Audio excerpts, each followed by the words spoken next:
A ver, pensemos en esto por un momento. ¿Y si la Revolución Francesa fue mucho más que un simple evento político?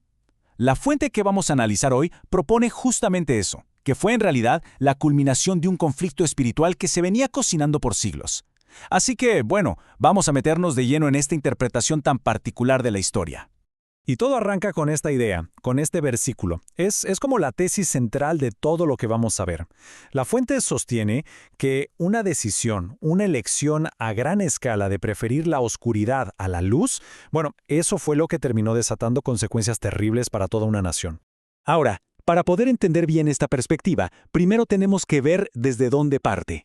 Y es que todo el análisis se apoya en un marco profético, específicamente del libro del Apocalipsis, para interpretar los hechos históricos que al final desembocaron en la Revolución. Y aquí viene un punto que es clave para toda la interpretación. ¿Quiénes son los dos testigos que menciona la profecía? Bueno, según este análisis, no se trata de personas, no, para nada. Simbolizan en realidad a la Biblia misma, o sea, al Antiguo y al Nuevo Testamento. Lo interesante es que la profecía, según la interpreta esta fuente, marca una línea de tiempo súper específica, 1260 años. Sí, así como se oye, un periodo que iría desde el año 538 hasta 1798. Y durante todo ese tiempo, el testimonio de las Escrituras, esos dos testigos, iba a ser básicamente callado, suprimido en gran parte de Europa. Bueno, y aquí es donde toda la historia pone el foco en una sola nación: Francia. El argumento es que ningún otro país llevó a cabo este rechazo a las escrituras de una forma tan sistemática, tan prolongada. Y al hacerlo, sin saberlo, estaba preparando el terreno para una explosión social como nunca antes se había visto. Y ojo, que esto no fue algo de un día para otro, no. Esta visión de la historia detalla un proceso larguísimo de persecución. Persecución contra todos los que seguían las enseñanzas bíblicas. Hablamos de los albigenses, los valdenses, los hugonotes. Fue un esfuerzo constante, siglo tras siglo, para borrar la influencia de la Biblia del país. Y para que nos hagamos una idea de la escala de todo esto, la fuente se detiene en un evento en particular, la matanza de San Bartolomé. Miren, en ese solo episodio se calcula que murieron más de 70,000 protestantes. 70,000. Fue, sin duda, un antes y un después. Un momento brutalmente sangriento en la historia religiosa de Francia. Imagínense el efecto de esto. Se obligó a exiliarse a cientos de miles de los ciudadanos más trabajadores, más preparados. Según esta visión, el impacto fue devastador. La cita que vemos lo resume perfectamente. La nación quedó convertida en un vasto y sombrío yermo. Un vacío moral, intelectual, económico, un terreno fértil, pero para que creciera algo muy, muy diferente. Y ahora sí, vamos a la conexión directa.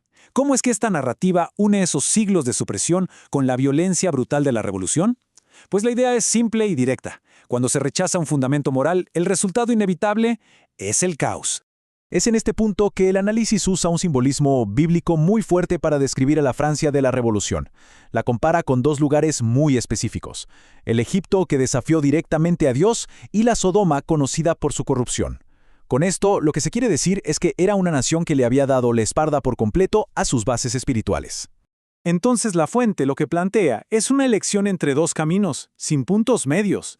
Por un lado, están los principios divinos, que, según se argumenta, llevan a la justicia, la paz, el orden, a la libertad. Y por el otro lado, ¿qué pasa cuando se rechaza todo eso? Pues anarquía, terror, tiranía y corrupción. La idea clave aquí es que no hay una tercera vía. Y lo más impactante es la velocidad con que todo se vino abajo. Fue rapidísimo. En una serie de pasos casi vertiginosos, demolieron todas las estructuras sociales y religiosas que habían existido por siglos. Esta perspectiva lo describe como una caída libre, ¿no? Cada paso era uno más hacia el abismo, alejándose de cualquier principio anterior hasta llegar a lo que todos conocemos como el reinado del terror.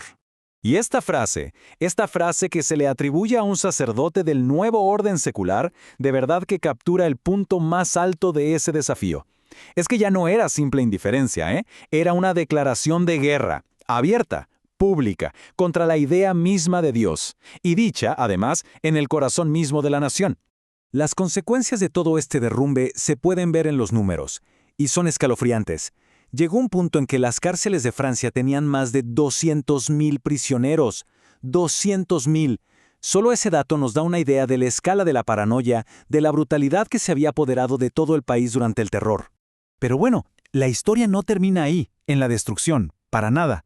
La parte final de este análisis se enfoca en algo sorprendente, en cómo, justo después de este tiempo de supresión total, el testimonio de las Escrituras, los dos testigos, vuelve a surgir, y lo hace de una manera que la fuente interpreta como el cumplimiento de una profecía. El detalle clave de este cumplimiento profético, según esta visión, está en el tiempo. La profecía decía que los testigos estarían muertos por 3 días y medio. Lo increíble es que el texto señala que desde el decreto que abolió la Biblia en 1793 hasta el nuevo decreto que volvió a permitirla pasaron exactamente 3 años y medio. Se interpreta entonces que cada día de la profecía representaba un año real. Y esto choca de frente con el pensamiento de gente como Voltaire. Su famosa frase, esa que decía que estaba cansado de oír que 12 hombres fundaron el cristianismo y que él solito probaría que bastaba uno para destruirlo, bueno, por un momento pareció que se hacía realidad durante la Revolución. Él estaba convencido de que la razón humana por sí misma podía y debía acabar con la religión. Pero la historia que nos cuenta la fuente es, justamente, la prueba de que Voltaire se equivocó. ¿Y de qué manera? Porque justo cuando parecía que la Biblia había sido aniquilada, pasó todo lo contrario. Apenas terminó ese periodo profético de 1260 años, en 1798 arrancó una era increíble, una explosión en la distribución y traducción de la Biblia. Se crearon sociedades bíblicas que empezaron a llevarla a cada rincón del mundo. Y así, al final, toda esta interpretación de la historia nos deja con una pregunta bien de fondo.